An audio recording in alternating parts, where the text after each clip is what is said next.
ಗಂಗಾವತಿ ವಿಧಾನಸಭಾ ಕ್ಷೇತ್ರದ ಅಭಿವೃದ್ಧಿ ಹರಿಕಾರರು ಬಡವರ ಬಂಧು ದೀನದಲಿತರ ಆಶಾಕಿರಣ ಮಾಜಿ ಸಚಿವರಾದ ಇಕ್ಬಾಲ್ ಅನ್ಸಾರಿ ಅವರು ಹಾಗೂ ನಗರಸಭೆಯ ವಿರೋಧ ಪಕ್ಷದ ನಾಯಕರಾದ ಮನೋಹರ್ ಸ್ವಾಮಿ ಹಿರೇಮಠ್ ಹಾಗೂ ಇತರ ಕಾಂಗ್ರೆಸ್ ಪಕ್ಷದ ಸದಸ್ಯರುಗಳು ಸಮಸ್ತ ನಾಡಿನ ಜನತೆಗೆ ಗೌರಿ ಗಣೇಶ ಹಾಗೂ ಈದ್ ಮಿಲಾದ್ ಹಬ್ಬದ ಶುಭಾಶಯಗಳನ್ನು ಕೋರಿದ್ದಾರೆ.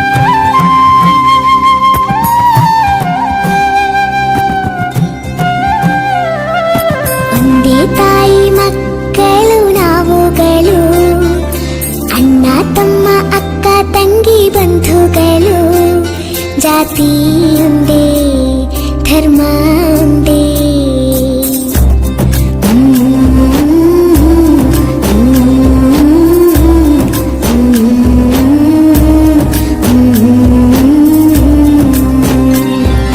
ಒಂದೇ ತಾಯಿ ಮಕ್ಕಳು ನಾವುಗಳು, ಅಣ್ಣ ತಮ್ಮ ಅಕ್ಕ ತಂಗಿ ಬಂಧುಗಳು, ಜಾತಿ ಒಂದೇ ಧರ್ಮ ಒಂದೇ.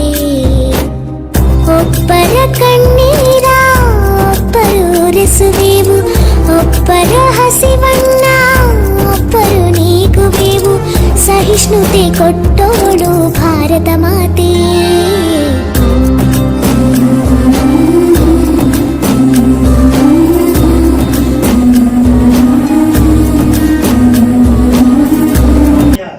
ನಮ್ಮೆಲ್ಲ ನಗರ ನಿವಾಸಿಗಳಿಗೆ ಈ ಒಂದು ಗೌರಿ ಗಣೇಶನ ಹಬ್ಬದ ಹಾಗೂ ಈದ್ ಮಿಲಾದ್ ಹಬ್ಬದ ಶುಭಾಶಯಗಳನ್ನು ಮನಪೂರ್ವಕವಾಗಿ ಸಲ್ಲಿಸುತ್ತೇನೆ. ಎಲ್ಲರಿಗೂ ಎರಡು ಹಬ್ಬದ ಶುಭಾಶಯಗಳು. ಯಾವುದೇ ರೀತಿಯ ಹಬ್ಬಗಳು ನಮ್ಮ ಗಂಗಾವತಿ ನಗರದಲ್ಲಿ ಶಾಂತಿಯಿಂದ ನಡ್ಕೊಂತ ಬಂದಿದೆ. ಈಗ ಮುಂದೆ ನಡೀತಕ್ಕಂಥ ಗಣಪತಿ ವಿಸರ್ಜನೆ ಮಾಡುವಂಥದ್ದು ಹಾಗೂ ಈದ್ ಮಿಲಾದ್ ಭಾವಕತೆಯ ಒಂದು ಸಂದೇಶ ಸಾರತಕ್ಕಂಥ ಒಂದು ಕಾರ್ಯಕ್ರಮದಲ್ಲಿ ಎಲ್ಲರೂ ಜನ ಶಾಂತಿಯಿಂದ ನಡೆಸಿಕೊಡ್ಬೇಕಾಗಿ ಗಂಗಾವತಿ ನಗರ ಜನರಲ್ಲಿ ನಾನು ಪ್ರಾರ್ಥನೆ ಮಾಡ್ತೀನಿ.